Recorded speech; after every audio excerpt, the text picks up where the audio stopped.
नमस्कार, मी अमोल मोरे आणि आपण पाहतात बीज डंका. देश विदेशातील अर्थकारण, उद्योग, गुंतवणूक आणि बाजारपेठेतील महत्त्वाच्या घडामोडींचा सविस्तर आढावा घेण्यासाठी आम्ही पुन्हा एकदा तुमच्यासमोर आलो आहोत. आजचे बुलेटिन विशेष आहे कारण आज आपण बोलणार आहोत भारताच्या भविष्यासाठी अत्यंत महत्त्वाच्या ठरणाऱ्या सेमीकंडक्टर उद्योगाबद्दल, जागतिक पातळीवर ऊर्जा संकटाबद्दल, सोनं आणि चांदी यांच्या घसरणीबद्दल आणि शेअर बाजारातील मोठ्या उलथापालथीबद्दल. म्हणजेच आजचे बुलेटिन तुम्हाला जागतिक आणि भारतीय अर्थव्यवस्थेचं पूर्ण चित्र दाखवणार आहे. चला सुरुवात करूया पहिल्या आणि सर्वात महत्त्वाच्या बातमीपासून. भारताचा सेमीकंडक्टर उद्योग पुढे काही वर्षात प्रचंड वेगाने पुढे जाणार आहे. हा केवळ अंदाज नाही तर एका ताज्या अहवालानुसार ही बातमी समोर आली आहे. सध्या भारतातील सेमीकंडक्टर बाजाराचा आकार अंदाजे 45 ते 50 अब्ज डॉलरच्या आसपास आहे आणि गेल्या 3 वर्षात या क्षेत्राने सुमारे 20% दराने वाढ नोंदवली आहे. ही वाढ साधी नाही. ही वाढ भारताच्या तांत्रिक भविष्याची दिशा ठरवणारी आहे. तज्ज्ञांच्या मते पुढील दशकात ही वाढ आणखी वेग घेणार आहे आणि भारत जागतिक चिप उद्योगात मोठा खेळाडू बनण्याच्या दिशेने वाटचाल करत आहे. या अहवालानुसार भारताचा सेमीकंडक्टर बाजार हा 2030 पर्यंत जवळपास तिपटीने वाढू शकतो आणि 120 अब्ज डॉलर इथपर्यंत झेप घेऊ शकतो. इथेच ही कथा थांबत नाही. 2035 पर्यंत हा बाजार तब्बल 300 अब्ज डॉलर इथपर्यंत जाण्याचा अंदाज हा वर्तवण्यात आला आहे. ही वाढ का होत आहे? यामागे अनेक महत्त्वाचे घटक आहेत. पहिला घटक म्हणजे आर्टिफिशियल इंटेलिजन्स. एआयमुळे डेटा प्रोसेसिंगची गरज प्रचंड वाढली आहे आणि त्यासाठी अत्याधुनिक चिप्सची मागणी देखील वाढत आहे. दुसरा उद्योग म्हणजे ऑटोमोबाईल उद्योग. आजची गाडी केवळ वाहन नाही, ती एक स्मार्ट मशीन आहे. इलेक्ट्रॉनिक वाहने, स्वयंचलित प्रणाली, सेन्सर्स या सगळ्यासाठी चिप्स आवश्यक असतात. तिसरा मोठा घटक म्हणजे डेटा सेंटर्स. डिजिटल जग वाढत आहे, डेटा वाढत आहे आणि डेटा साठवण्यासाठी आणि प्रोसेस करण्यासाठी चिप्स लागतात. चौथा घटक म्हणजे electronics manufacturing. Mobile, laptop, T V आणि स्मार्ट डिव्हायसेस या सर्व उत्पादनामध्ये सेमीकंडक्टर हे मुख्य घटक आहे. सध्या भारत मोठ्या प्रमाणावर चिप्स आयात करतो, पण ही परिस्थिती बदलण्याची शक्यता आहे.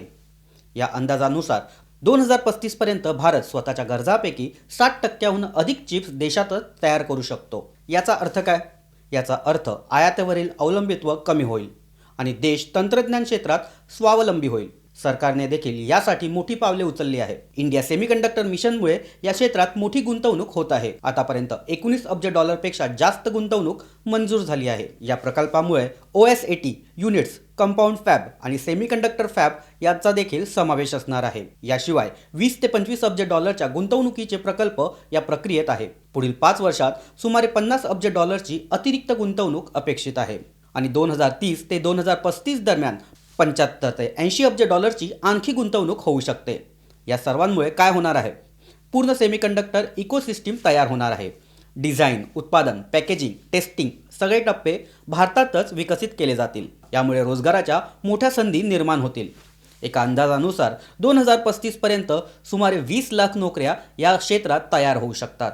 यामध्ये 30% मॅन्युफॅक्चरिंगमध्ये, 30% डिझाईन सेवामध्ये आणि उर्वरित 40% इतर क्षेत्रामध्ये असतील. मात्र ही वाढ आपोआप होणार नाही. यासाठी योग्य धोरणांची गरज आहे. तज्ज्ञ सांगतात, केंद्र आणि राज्य सरकारमध्ये समन्वय हवा, पायाभूत सुविधा मजबूत हव्यात, दीर्घकालीन धोरणे आवश्यक आहेत. जर हे सर्व योग्य प्रकारे झालं तर भारत जागतिक सेमीकंडक्टर उद्योगात मोठी भूमिका बजावू शकतो. आता तंत्रज्ञानाच्या या सकारात्मक बातमीनंतर जगभरातील ऊर्जा बाजारातील अस्थिरतेकडे वळूया. पश्चिम आशियात सुरू असलेल्या संघर्षामुळे जागतिक तेल बाजारात मोठी उलथापालथ सुरू आहे. इराण, इस्रायल आणि अमेरिका या देशांमधील तणाव अधिक वाढला आहे. याचा थेट परिणाम तेलाच्या किमतीवर पाहायला मिळत आहे. ब्रेंट क्रूडचा दर प्रति बॅरल $112 इथपर्यंत पोहोचला आहे. हा दर काही महिन्यातील उच्चांक आहे. ही वाढ अचानक नाही. यामागे एक गंभीर कारण आहे. पश्चिम आशियातील ऊर्जा प्रकल्पावर हल्ले झाले आहेत. विशेषतः इराणमधील तेल आणि गॅस प्रकल्प हे लक्ष करण्यात आले. यामुळे जागतिक पुरवठ्यावर याचा परिणाम होण्याची भीती ही देखील वाढली आहे. इराणने ही प्रत्युत्तरात चेतावणी दिली आहे. यामुळे संपूर्ण प्रदेश हा तणावाखाली आहे. एका दिवसातच या किमती 4 ते 5% वाढल्या आहेत. नैसर्गिक वायूच्या किमती वाढल्या की ऊर्जा बाजारातील ही अस्थिरता कायम राहते. गुंतवणूकदारांसाठी ही चिंतेची बाब बनते. तज्ज्ञांचं लक्ष एका महत्त्वाच्या ठिकाणी आहे. ते म्हणजे होर्मुझ समुद्रधुनी. जगातील सुमारे 20% तेल हे वाहतूक या मार्गातून केली जाते. जर या ठिकाणी अडथळा निर्माण झाला तर जागतिक पुरवठा साखळी कोलमडू शकते.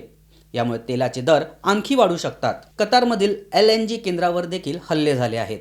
यामुळे गॅस पुरवठ्याचा धोका निर्माण झाला आहे. ऊर्जा संकट अधिक तीव्र होण्याची शक्यता व्यक्त केली जात आहे. या सर्वांचा परिणाम जागतिक अर्थव्यवस्थेवर पाहायला मिळत आहे. महागाई वाढण्याची भीती आहे. इंधन दर वाढू शकतात. शेअर बाजारात अस्थिरता दिसू शकते. भारतासारख्या आयात आधारित देशांसाठी ही परिस्थिती अधिकच गंभीर आहे. कारण तेल दर वाढले की महागाई वाढते आणि अर्थव्यवस्थेवरील ताण हा वाढतो. विश्लेषक सांगतात, जर संघर्ष हा असाच राहिला तर तेलाचे दर 120 ते $150 इथपर्यंत जाऊ शकतात. काही अंदाज $200 पर्यंत देखील वर्तवतात. म्हणजेच ऊर्जा सुरक्षेसमोर मोठे आव्हान उभे आहे. आता ऊर्जा बाजारातील घडामोडीनंतर मौल्यवान धातूंवर त्याचा काय परिणाम होतो ते पाहूया. अमेरिकेच्या फेडरल रिझर्व्हच्या निर्णयानंतर सोनं आणि चांदी यांच्या किमतीत घसरण झाली. गुंतवणूकदार सध्या संभ्रमात आहे. MCX वर सोनं आणि चांदी जवळपास 2% घसरले. सोनं सुमारे 1,51,712 प्रति 10 ग्रामवर आले, तर चांदी 2,43,083 रुपये प्रति किलो इथपर्यंत आली. हे का झाले? कारण फेडने व्याजदर कायम ठेवले. 3.5% ते 3.75% दरम्यान हे व्याजदर कायम आहेत. बाजाराला दर कपातीची अपेक्षा होती, पण ती झाली नाही. यामुळे गुंतवणूकदार हे निराश झाले. व्याजदर जास्त असतील तर सोनं कमी आकर्षक ठरतं, कारण त्यावर व्याज मिळत नाही. गुंतवणूकदार मग डॉलर किंवा बॉन्ड्सकडे वळतात. जागतिक बाजारात देखील आज घसरण पाहायला मिळाली. सोनं $4,850 प्रति औंसच्या आसपास व्यवहार करत होतं, तर चांदी $75 आसपास व्यवहार करत आहे. विशेष म्हणजे पश्चिम आशियातील तणाव असून देखील सोनं वाढलं नाही, कारण महागाईचा दबाव वाढला आहे आणि फेड दर कपात करायला तयार नाही.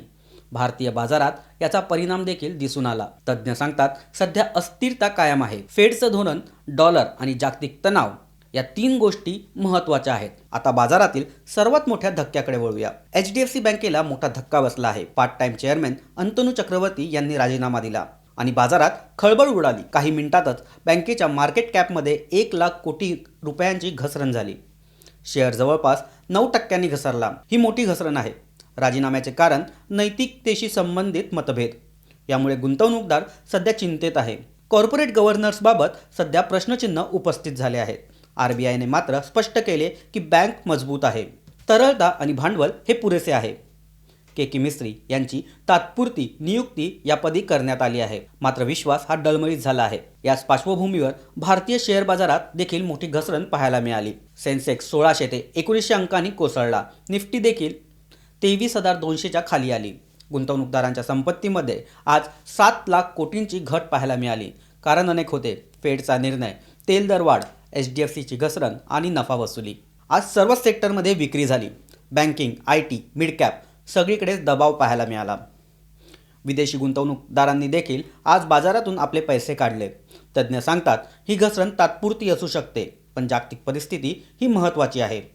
तर आजच्या बुलेटिनमध्ये आपण पाहिलं भारताचा उभरता सेमीकंडक्टर उद्योग, जागतिक ऊर्जा संकट, सोनं चांदीची घसरण, HDFCचा धक्का आणि शेअर बाजारातील पडझड. हे सगळं एकमेकांशी जोडलेलं आहे. जागतिक घडामोडी भारतीय बाजारावर परिणाम करतात आणि म्हणूनच माहिती असणं हे अत्यंत आवश्यक आहे. आजचं बिझनेस अपडेट तुम्हाला कसं वाटलं हे आम्हाला कमेंटमध्ये नक्की सांगा. व्हिडिओला लाईक करा, मित्रांसोबत शेअर करा आणि बीज डंका चॅनलला सबस्क्राईब करायला विसरू नका. धन्यवाद.